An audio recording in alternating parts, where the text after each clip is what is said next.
My name is Kris De Pedro. I'm a Ph.D. student at the Rossier School of Education at the University of Southern California. And my program is in educational psychology and K-12 urban ed policy. That's urban education policy. And I'm also on the research staff on building capacity in military-connected schools. I'm one of the researchers on the project, and I was part of the team that wrote the grant last year to the DoDEA.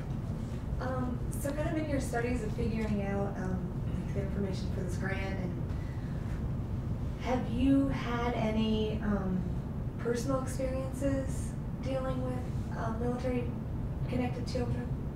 Actually, it's a funny story. I haven't had any personal stories working with military-connected schools or children prior to this project. I originally came into my PhD program wanting to study African American students and the discipline gap, and how there's a gap between African Americans and students of other racial groups, other minorities, in terms of suspensions and expulsions, and how forms of discipline impact achievement. So if you're suspended or expelled, repeatedly in a school, it turns into, in the long term, dropout and poor academic outcomes, like a lack of access to college. That was what I was really interested in. I wrote huge lit reviews on that, but I worked with Ron, and he proposed, why don't you start working on military-connected schools and military students? And it was not on the radar. And I'm not the only person who would say that in education. A lot of people in education research in general wouldn't even see that on the radar, that this would be a defined culture or defined population. And so I went into it kind of skeptical. I was like, oh, all right, I'll do some research on it. And once I started reading about it, there are just so many parallels between military students and other populations that we traditionally read about in education research, the issues, the advantages, like what the strengths are of this population, characteristics are, but also the challenges that they face on a daily basis. I mean, there's some really, really interesting patterns with what we know about low-income African American students and military students, like surprising, just interesting parallels. So what was the original question again? You're good. I'm just moving on. You're good. Actually, Okay. Kind of continue with that, Sure. but move on. What are some of the advantages and challenges that kind of, I guess, through watching this program go, that the interns or students have dealt with when dealing with the military-connected children? Okay, so some of the advantages and challenges that, Yeah. in terms of the advantages of being a military student or military child. Mm-hmm. Well, according to the research, I would say that resilience is a huge theme that has come up in the past decade, where military children, according to these studies, they just are more resilient. They know what challenges, they know what barriers are, and they assume, tremendous adult household responsibilities and other types of roles when one of their parents or both parents are deployed. Whether it's taking care of younger siblings, whether it's, leaving from school after school to do some errands for mom or dad or whoever the left behind parent is. Those are some of the tremendous advantages of being a military child, is that you developmentally just assume this natural maturity. Which I think would benefit a lot of children. But so I mean, that's a great advantage to have developmentally. Some of the challenges are that your parent's gone, but they're not really gone when they're deployed. So they're over there, they're gone, but they're not really gone. So it's this weird transition that you're always going through, this ambiguity of a parent who's present but absent at the same time. And then just the fear that your father or mother could die. I mean, that fear of death is, traumatizing, and, it's a huge stressor that impacts, any kind of outcome, like a psychological outcome that translates as a behavioral outcome or academic outcome in school.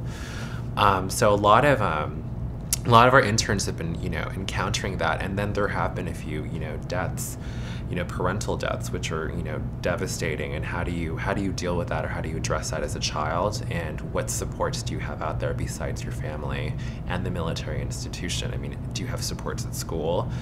And, frankly, right now, our military connected schools, I mean, there's a lot of support at a local level, but there's nothing really systematic that has been documented. Is there a response system for a military child who's going through death, or who's grieving over a parent who's died, or who's moved from school to school a million times? That's another huge issue, is that military children tend to relocate so many times, and not just within one state, but from state to state to state. And in education, we have different state academic standards. What happens in high school when you transfer in the middle of a semester and you miss credits?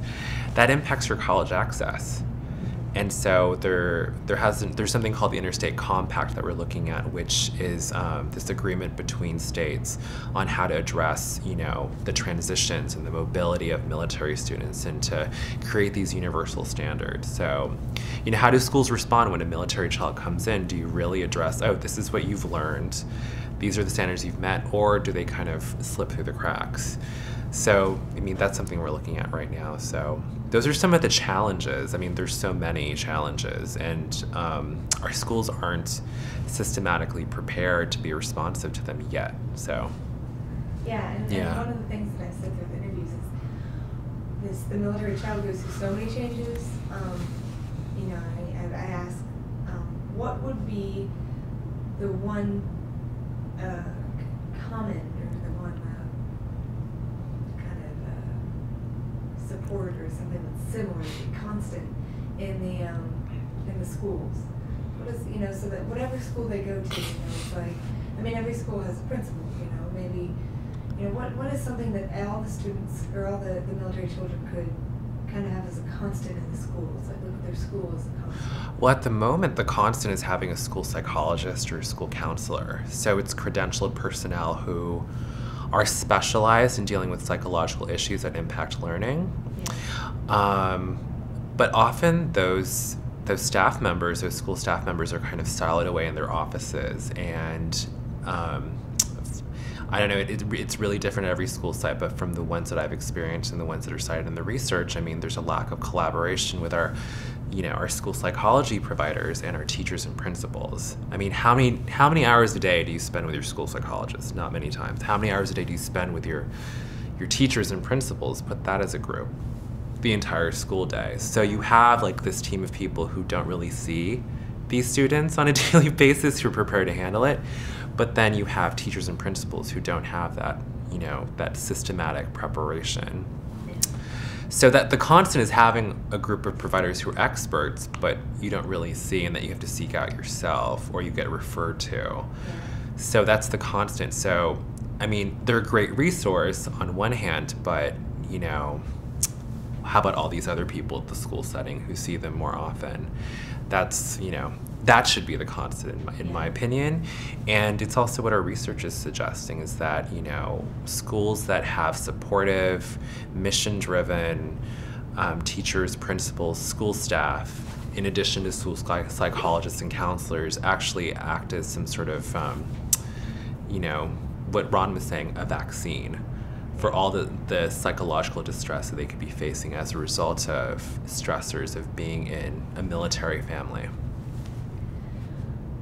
How do you think the public education has responded to the needs of military?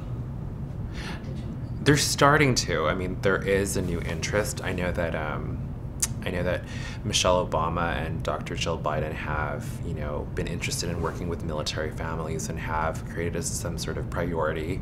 I know that it's now a federal issue. They want to look at military children, military connected schools, but traditionally, no. Education research has traditionally been very left. politically, and there's always been this popular perception of the military being a conservative issue. And so when you run into education research circles and professors in academia, they already have this idea of what the military is like, and it's very skewed and narrow, and they're very reluctant to do research in this field, even though it's a population that's in great need of research. So it translates into something that is good for practice for teachers to know. So I would say the public educational system hasn't responded well yet. The DoDEA schools are amazing, from what I hear. And what we've observed is that those schools, because they're organized by the military, you naturally have teachers and principals and other school staff members who know what it's like to be in the military, and who naturally respond to issues like deployment and transitions and moving. Like, they know how to deal with these issues very, very well because they bring it out into the open. They've lived it. Everyone knows about military culture in a DoDEA school. We can't say the same about, you know, our public school districts that are around Army bases or, you know, other military bases. They don't have that knowledge. So, and the reason is because we have no research at this point. Well, I guess part of the research too is how do you think it would be a good system to figure out where the students are, where these military connected students are, and how many there are? Okay, great question. Well, actually in California, we have something awesome. It's called the California Healthy Kids Survey. It's this huge, huge data set that, it's a huge survey. They're supposed to survey every single child in California. Actually, there's about 600,000 that are observed every single year, and it's on a variety of risk factors. So you have survey questions that range from, you know, the degree of caring relationships you have in a school. So do you think that you have a lot of caring teachers in this school? And then, you know, other items like, do you smoke? And so they ask, you know, a series of these risk and protective behaviors in this one huge survey, and they sample in every single district in California. And this data is supposed to be used not only just by researchers to run, you know, regression analyses and to answer research questions, but also to understand, for teachers and principals to actually use this data to identify problems at the school setting. So if you have a high rate of gang involvement, for example, you'll see it in your data, and you'll link it up to an evidence-based gang intervention program, and use that as a resource and bring it to the school to address the problem and to, you know, attack the problem. Yeah. This year, because of the grant, we've been able to add something called the military module, which is now being developed as part of the California Healthy Kids Survey. It will be the first state in the country to track the number and percentage of military children in districts that participate. So every single county in California will do this, and so we'll have a better picture of the percentages of military connected children in our public schools. We're going to use it. We're using it right now in our 8 districts around San Diego, so we'll be able to track that. And now we can figure out, you know, who's civilian, who's military, and okay, do military children have these XYZ risk behaviors? Maybe in certain schools, they feel more connected to the staff. They feel more connected to the teachers. So we'll have this, you know, this wonderful, you know, rich data to actually start looking at, and for researchers and for practitioners. Good. Yeah. That's actually, I've asked that question to a lot of people, and so that was actually a really good response. And like, you know, it seems like we're going somewhere there. And the last question: what do you hope that the students get out of this workshop from this weekend? You know, I know they're getting a lot of information about the impact of deployment, a lot of information how to respond to when a parent dies or when a parent is killed, how to, you know, what kinds of activities to do, how to build resilience in your own classroom, and they're given a lot of practical tools and strategies to do that. That's really, really important. But the other component is community building, and we're all caring about one issue. We all care about military children, and it's nice to meet different people. I'm a researcher, but I'm also meeting principals. I'm also meeting social work interns. I'm also meeting, you know, directors of local organizations who, take care of military families and respond to them in crises. So it's this nice synergy that, enters into a room, and that's a really good way to innovate. Yeah. So I'm hoping that the social work interns gain a broader perspective of what they can do. Sometimes you tend to think in social work, terms, but now you're meeting other people and you can start, thinking in different ways and having different perspectives. And it gives you a new energy to bring back to your school. Because oftentimes when you work in a school context, you just get tired, you get burned out, you lose motivation. But community building events like these are really, really important, especially for interns who are earlier in their careers.